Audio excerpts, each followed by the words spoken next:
انسان کی پیدائش۔ اللہ تعالیٰ نے اپنے فرشتے عزرائیل علیہ السلام کے ذریعے زمین کے مختلف حصوں سے مٹی منگا کر ایک پتلا بنایا اور اس کے اندر روح ڈال دی۔ وہ پتلا ہوا انسان ہو گیا اور ان کا نام آدم رکھا۔ آپ نے جس نائب اور خلیفہ کو اللہ تعالیٰ نے پیدا کرنے کا فیصلہ فرما کر اپنے مقربین فرشتوں سے مشورہ فرمایا تھا، یہ وہی خلیفہ ہے۔ اللہ تعالیٰ آگے اپنے قرآن حکیم میں فرما رہے ہیں، سکھا دیا اللہ تعالیٰ نے حضرت آدم علیہ السلام کو ساری چیزوں کے ناموں کو اور پھر ان کے فرشتوں کے سامنے پیش کیا اور فرمایا کہ اے فرشتوں، اگر تم لوگ سچے ہو تو ان چیزوں کے ناموں اور ان کی خصوصیت کو بتلاؤ۔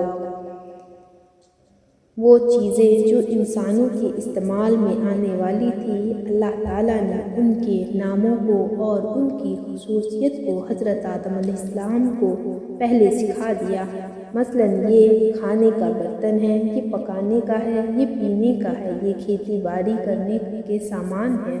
قرآن حکیم نے صرف اتنا بتلا دیا کہ اللہ تعالیٰ نے آدم علیہ السلام کو ساری چیزوں کے ناموں کو سکھلا دیا۔ آگے فرشتوں سے ان چیزوں کے ناموں کو اور ان کی خصوصیت کے بارے میں سوال فرما رہے ہیں کہ بتلاؤ یہ کون سی چیز ہے اور کس کام میں استعمال ہوتی ہے۔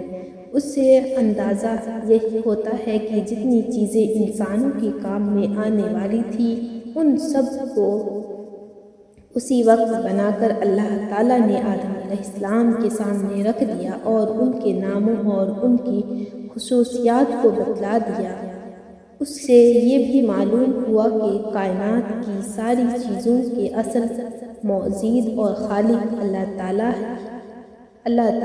وہی آدم علیہ السلام کی اولاد کو ان کے بنانے کا علم عطا کرتے ہیں اور انسان ان چیزوں کو بناتا رہتا ہے اور ان کا نام اسی کے مطابق انتخاب کرتا رہتا ہے۔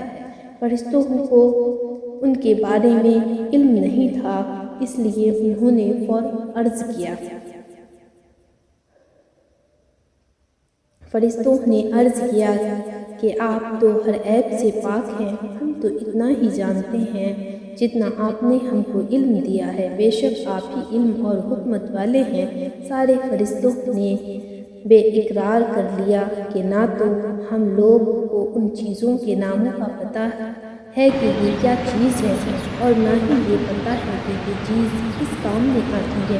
یہ تو صرف آپ ہی جانتے ہیں، کیونکہ آپ ہر چیز کے پیدا کرنے والے ہیں، اس لیے ان کا علم آپ ہی کو ہے اور اس کی حکومت کا بھی آپ ہی کو علم ہے۔